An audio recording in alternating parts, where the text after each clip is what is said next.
Credit card and car loan defaults hit 10-year high as inflation is squeezing American families. And, situation's getting worse. It's getting dire for a lot of Americans. Credit card debt set to hit a fresh record. Household debt has likely surged to another record high this summer. Now, we've been, following the economy for a while. In fact, the Federal Reserve recently announced that it looks like they have no intentions on adding additional rate hikes for 2023 or even 2024. In fact, it looks like the Federal Reserve is planning to actually throw in some rate cuts going into 2024. So that's a significant shift in the rhetoric that we're hearing out of the Federal Reserve and the direction of the economy. Now, there's a lot of factors that influence that. Inflation squeezed Americans are now defaulting on their credit card and auto loans at levels that we've not seen since the financial crisis, and the struggle to pay their bills is poised to get even worse as the interest rate rise and the moratorium on student loans expires. Now, this is impacting millions of people, guys. We're also seeing a spike in the number of people purchasing goods using these buy now, pay later programs. And, while we've seen record levels of sales during Cyber Monday and Black Friday and whatnot, this is not a good sign if Americans are basically putting a bunch of Christmas gifts on credit, especially if they can't pay it back. Low and middle income earners have been especially hit hard by soaring prices on everything from rent, groceries, and new and used cars, despite the Federal Reserve's attempts to tamp down stubbornly high inflation. Well, you gotta have a place to live, right? And so American family, regardless of whether you're an American or not, families are basically forced to pay high rent. And if you're not paying high rent, chances are you're paying a high mortgage payment, or your property taxes have gone up. Your homeowner's insurance policy has gone up. Your HOA fees have gone up. So even if you had a paid off home, you still have recurring expenses. So the simple fact of the matter is that cost of living is just going through the roof for everyone. So the question is, how do you address this? Like, how do you get out of this mess, right? This year, credit card delinquencies have hit 3.8%, while 3.6% have defaulted on their car loans, according to credit agency Equifax. Both figures are the highest in more than 10 years. Now, guys, a lot of people over the last couple of years have purchased cars, and we've seen this explosion. It wasn't just the housing market that exploded in prices. The rate of appreciation of real estate over the last 3 years, 4 years has literally been astronomical. But it wasn't just real estate that went up in price. We saw an explosion in new and used cars, partly or largely to do with the supply chain being essentially shut down for a sustained period of time.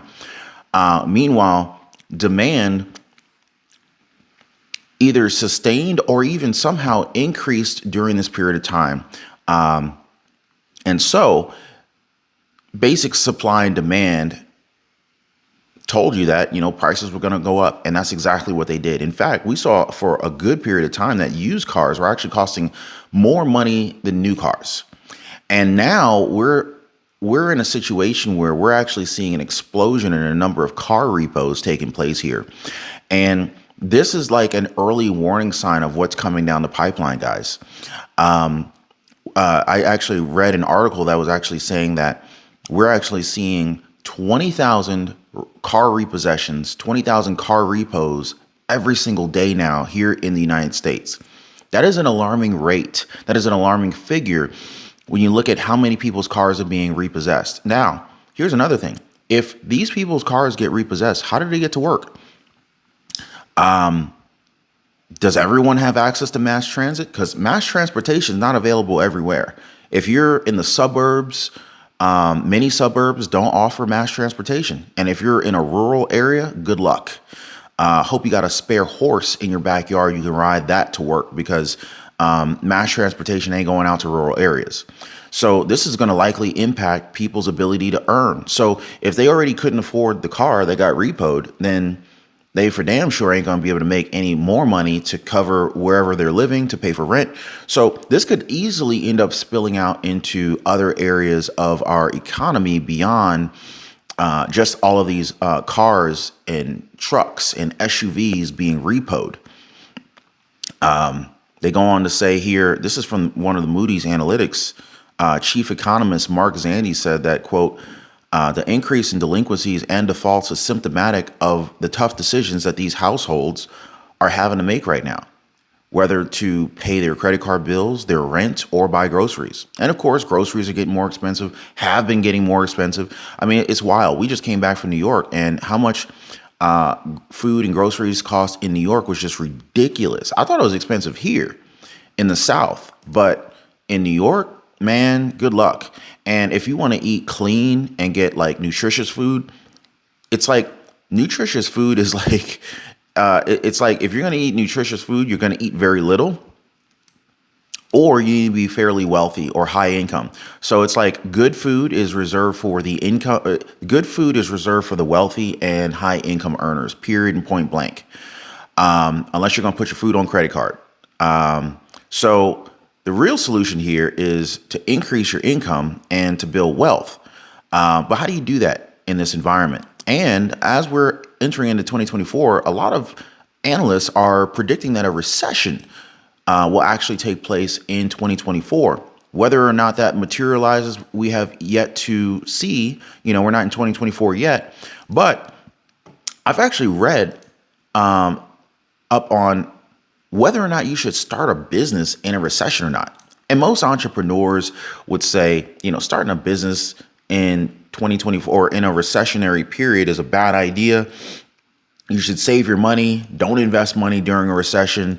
Batten down the hatches, protect yourself, wait until the smoke clears, so to speak. Well, I happen to disagree with that. Partly. I do think that you should definitely take heed to the warning signs. You should always, you know, have a substantial emergency fund. In fact, you might even want to increase the size of your emergency fund during a recession. But to not invest at all during a recession, that would be a catastrophic mistake in most cases. This is not investment advice. I'm just letting you guys know what I've done over the last 20 years of investing personally and doing very well for myself. So I always invest during a recession. What I do is cut back on discretionary spending, and that discretionary spending will free up capital so that I can increase my emergency fund and invest more. So I spend less on retail non-essentials, and I increase how much income I can divert to investing either in myself, investing in my business, investing in equipment, investing in business opportunities, and also increasing my emergency fund. Did you guys know that only 8% of millionaires consider themselves rich? So this survey came out and basically revealed this fact here. So feeling rich is becoming as difficult as it is to actually get rich, according to a new survey of Americans with at least $1 million in investable assets. This is very interesting here.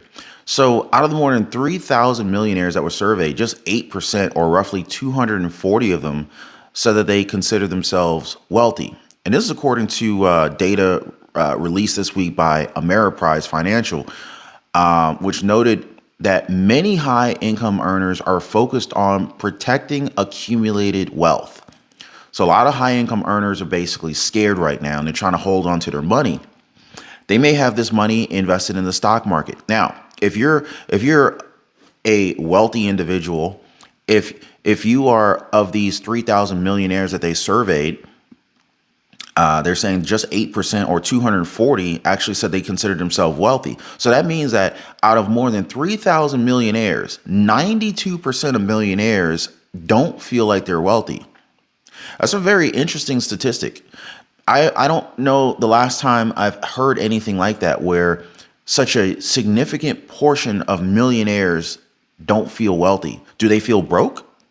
That would be real interesting. I'd love to know because they're saying that they don't feel wealthy, but it doesn't necessarily mean that they feel broke. But that would be an interesting secondary follow-up survey to ask these millionaires. So it says here, among these millionaires, 31% of them put themselves in the middle class, and roughly 60% of respondents said that they are among the upper middle class, according to the data. So I kind of get a little answer to my question here. 31% of them consider themselves in the middle class. So wow. So here we are in 2023 going into 2024, and 31% of millionaires are considering themselves middle class. So if you're not a millionaire, does that mean that you're just lower class now? Like, has the standard shifted to that extent? Is the cost of living so expensive that you now need to be a millionaire just to be middle class?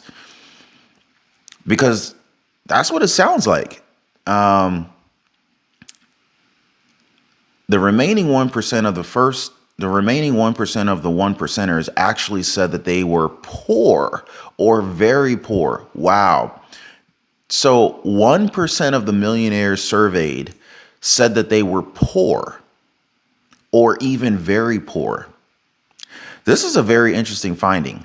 So if you're not a millionaire, what are you? Like, what level is below poor? Because if you're just a millionaire and these people are considering themselves poor or very poor, if you're not a millionaire, then what are you, like, a peasant? I mean, is peasant below poor? I don't know what's below poor. It says, though the sum can vary among states, the average annual earnings of the top 1% of American taxpayers is roughly $652,657, capping out at $952,902 for taxpayers in Connecticut, which happens to boast the highest top 1% threshold, according to Smart Asset. Interesting. Very, very interesting. So, and then it goes on here, thus having a 7-figure bank account does seemingly put an individual earner in the rich category.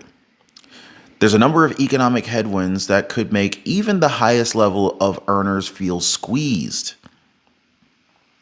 Aside from the Federal Reserve's interest rates currently sitting at a range not seen since 2001 between 5.25% and 5.5%, the housing market has also been plagued by sky-high borrowing costs that have only begun to fall from their 8% peak this week. You guys know mortgage rates hit 8% for 30-year fixed rate mortgages, right? So, yeah.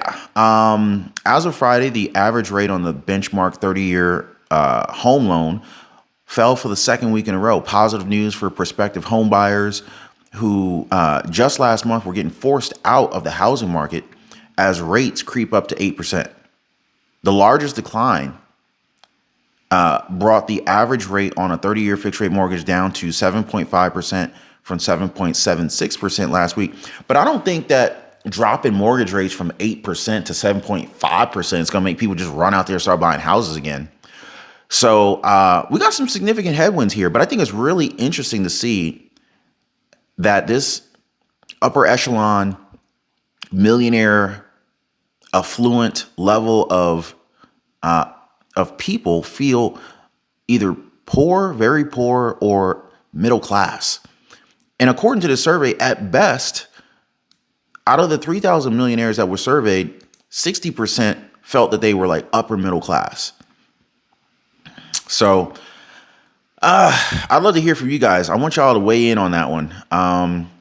Here's another one. A survey conducted by Bloomberg in August of 1,000 Americans making at least $175,000 a year put them in the top 10% of U.S. tax filers. It revealed that 25% say that they are either very poor, or getting by, but things are tight. That's wild.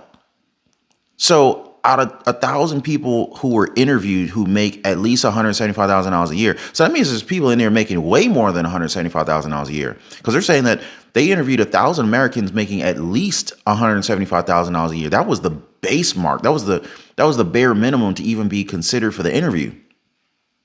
25% of these folks said that they're they're very poor, or they're getting by, but things are tight. Can you imagine living in a society where $175,000 a year income is at best getting by? So I think personally, this creates a phenomenal opportunity, because as a lot of people are, as many folks are in a situation now, wealthy, middle class, poor people, millionaires, it looks like this economy that we're in right now, this stage, this phase that we're in, is putting a lot of people in a very precarious situation and making people feel like they need to really, really cut back. People are getting scared. And this is typically what we see ahead of a recession. I think that this opens the doors to a lot of opportunities. Businesses, people always want to save money. There's a lot of different businesses out here who are not optimized. In fact, there are so many different AI, artificial intelligence tools that are out here and available that can literally scale a business, save businesses an incredible amount of money, increase their profits, drive up their revenues, and decrease their expenses. Now, again, there are hundreds to thousands of new AI, artificial intelligence tools that have come out over the last 12 months, just in the past year. And all it takes is for you to understand how to use some of these artificial intelligence tools to literally build a business, saving other businesses money who don't know how to use these tools, implement them in their businesses, and save these companies money. Businesses spend hundreds of thousands to millions of dollars to billions of dollars on expenses. If you can save a company $1 million, and you create a contract that, hey, if I can save your company $1 million, I get 15% or 20% of the savings. Here's the thing: if the company is already spending $1 million, the money is already being spent.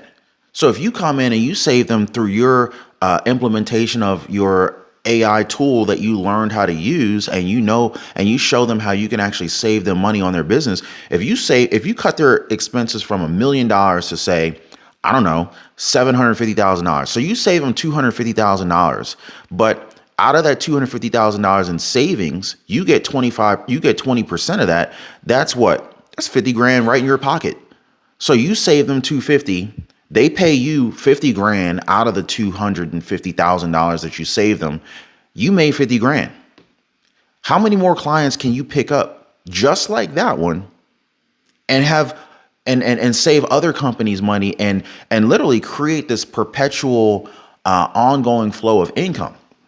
These are the types of businesses that are definitely going to be thriving during a recession, and even during a strong economy, but certainly during a recession when every business and every person is looking to save money. Drop me some comments, guys. I really hope you guys got some value out of this video. Thanks for hanging out. If you enjoyed it, hit the like button, consider subscribing, and I'm gonna see you guys on the next one. Take care.